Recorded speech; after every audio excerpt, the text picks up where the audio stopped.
welcome back to Focal Point AFR Talk. On our Focal Point Facebook page, we're asking the question, do you agree with Russell Moore of the Southern Baptist Convention that the fight to protect natural marriage is lost and that there is no point in defending marriage any longer?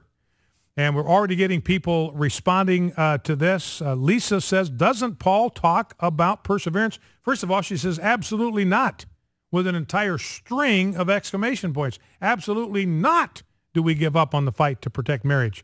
This is what Hayden says. As a Southern Baptist, I am highly disappointed, deeply saddened that Moore made this declaration. As for me, I will keep fighting whether same-sex marriage is inevitable or not. Darren says, God is the same yesterday, today, and forever. He doesn't change his laws or commandments. Time for Mr. Moore to resign his post. Michael says, I reject Moore's fatalism. There is nothing Christian about fatalism in light of Christ's charge for us to be salt and light. Another one, Stephen says, look at Jonah. Nothing is ever inevitable. Chris, where does Chris get this stuff? More folded like a cheap Bedouin tent in a stiff desert breeze. Chris, where do you get that stuff? Let's see. Brad says, what would happen if we gave up on every issue? Melanie, I believe that today, just as in days past, the laws of the land are not always congruent with the laws of God. That's exactly why we fight to try to bring about that congruence. So anyway, go to the website, go to the Facebook page, Focal Point Facebook page. It'll be the one question we have up there today, and want to ask you if you agree with Russell Moore that we ought to just give up on the fight to protect religious liberty and just hope for some crumbs of religious liberty to be left to us from the master's table. Now, on that issue, if I can find my chart here. Oh, let me start with this. This is a pretty cool little story. You know, a lot of talk about Noah's Ark right now. We had Ken Ham on this week to talk about his review of the movie Noah. Said, look, this is an unbiblical pagan movie from the start. In fact, if you know something about Gnostic religions and about the Kabbalah, which is Jewish mysticism, you see a lot of elements. This is much more consistent with the Gnostic Gospels, the Gnostic literature, and the Kabbalah, the Jewish Kabbalah, than it is with the biblical account. But anyway, these physics students at the University of Leicester, this is over in the UK. So these are students from the Department of Physics and Astronomy at the University of Leicester, said this. This is from a piece in an Australian news source, news.com.au. The .au stands for Australia. And that's what these physics students conclude. Noah's Ark would have floated even with two of every animal on board. Physicists have determined based on the weight of the beasts and the buoyancy of the boat. The students from the Department of Physics and Astronomy at the University of Leicester who came to this conclusion used the dimensions of the boat that were given in the Bible. Remember, the ark was 450 feet long, it was 75 feet wide, and it was 45 feet high. The students found the ark could support the weight of 2.5 million sheep. The university said that previous research suggested that there were approximately 35,000 species of animals in Noah's time. Remember, Ken Ham talked about that you probably only needed about 2,000 different animals on the ark, and in pairs there'd be maybe 4,000 animals. That's all you would need on the ark because of the inherent capacity in their DNA. That's how you get different kinds of dogs. You got one set of parent dogs, and all the different dogs in the world can over time grow out of that one pair. So you don't need, you know, Pekingese and Labradors and Rottweilers and Dobermans. You just have one set of nice parent dogs, and then all the other dogs in the planet can come forth from them over time, all based on the inherent genetic capacity in their dog DNA.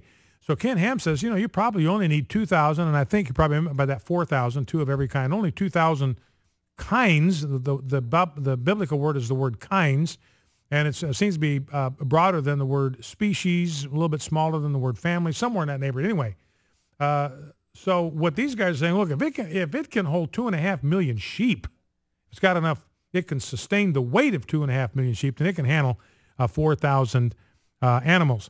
The student said it was not clear if all the animals would actually be able to fit on board. If Ken Ham is right, only 2,000 or 4,000 animals, plenty of room.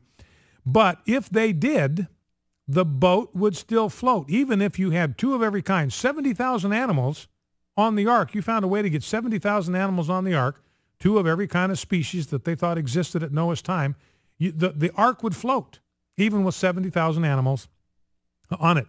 Student Thomas Morris said, you don't think of the Bible necessarily as a scientifically accurate source of information, so I guess we were quite surprised when we discovered it would work.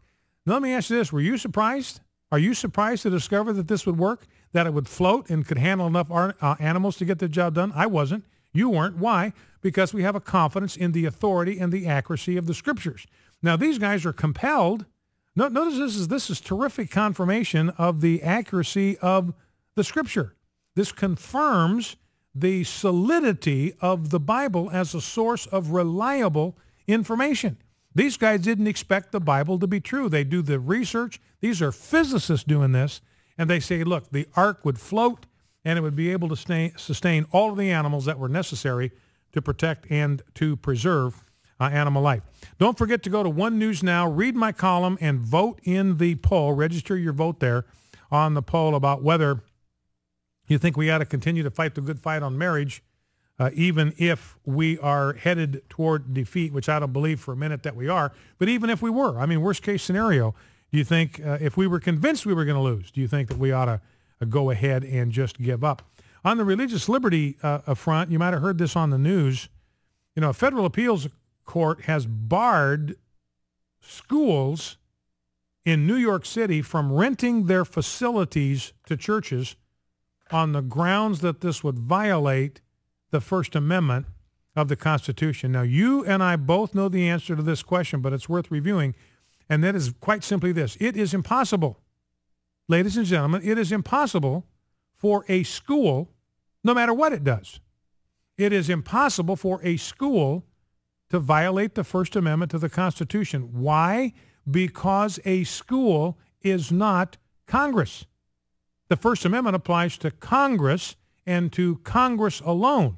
That is, if we were still working with the Constitution as it was written and given to us by the founders. Congress shall make no law. In fact, this federal appeals court is the one that is in violation of the First Amendment because it says Congress may not abridge what? The free exercise of religion. Central government cannot do that. It cannot restrict the free exercise of religion. What has this federal appeals court done? They have restricted the free exercise of religion in the city of New York. So the reality is it is the federal appeals court that has violated the Constitution, not the school district. Now, we'll take calls going into this next segment, 888-589-8840, 888-589-8840. Kind of a striking column from Pat Buchanan talking about Russia and America, and the intriguing question he asked in the heading of his piece is, whose side is God on now? Just read some excerpts from his piece contrasting Vladimir Putin and Barack Obama, Russia, and the United States.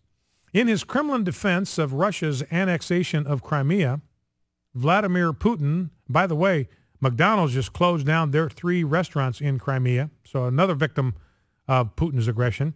In his Kremlin defense of Russia's annexation of Crimea, Vladimir Putin, even before he began listing the battles where Russian blood had been shed on Crimean soil, spoke of an older, deeper bond. Crimea, said Putin, quote, is the location of ancient Chersones where Prince Vladimir was baptized.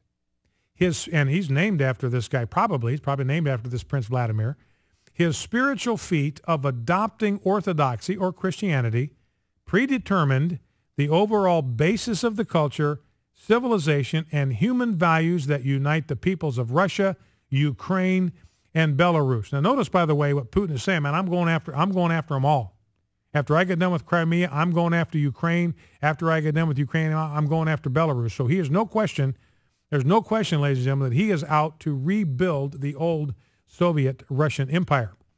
But what Putin was saying is that Russia is a Christian country. And Pat Buchanan says, look, this reminds us of the address that he delivered back in December, where he views Russia standing as a bulwark against the decadent and morally corrupt West. Here's what he said. Many Euro-Atlantic countries have moved away from their roots, including Christian values. Policies are being pursued that place on the same level a multi-child family and a same-sex partnership. So it says you got Western countries, and we got to include the United States in this, that are placing on the same level a multi-child family and a same-sex partnership. And Putin's saying, look, they are not on the same level. They are not equivalent. One is not like the other. And they place on the same level a faith in God and a belief in Satan. And he says they're not on the same level, but you have these Euro-Atlantic countries. So Europe and then the countries that kind of border the Atlantic, that would be the United States, have moved away from their roots, including Christian values. He says this is the path to degradation. Buchanan goes on, with Marxism, Leninism a dead faith, Putin is saying the new ideological struggle is between a debauched West, led by the United States, and a traditionalist world Russia would be proud to lead. In the new war of beliefs, Putin is saying it is Russia that is on God's side. The West is Gomorrah. Putin, Buchanan says, is plugging into some of the world's most powerful currents. He is tapping into the worldwide revulsion of and resistance to the sewage of a hedonistic secular and social revolution coming out of the West. In the culture war for the future of mankind, Putin is planting Russia's flag firmly on the side of traditional Christianity. And this war with the West, Buchanan says, is not going to be waged with rockets. It is a cultural, social, moral role where Russia's role, in Putin's words, is to prevent movement backward and downward into chaotic darkness and a return to a primitive state. So Russia, unlike the United States, which is marching into a pagan worldview, Russia is defending Judeo-Christian values. Thought-provoking piece. Back in 2. Together,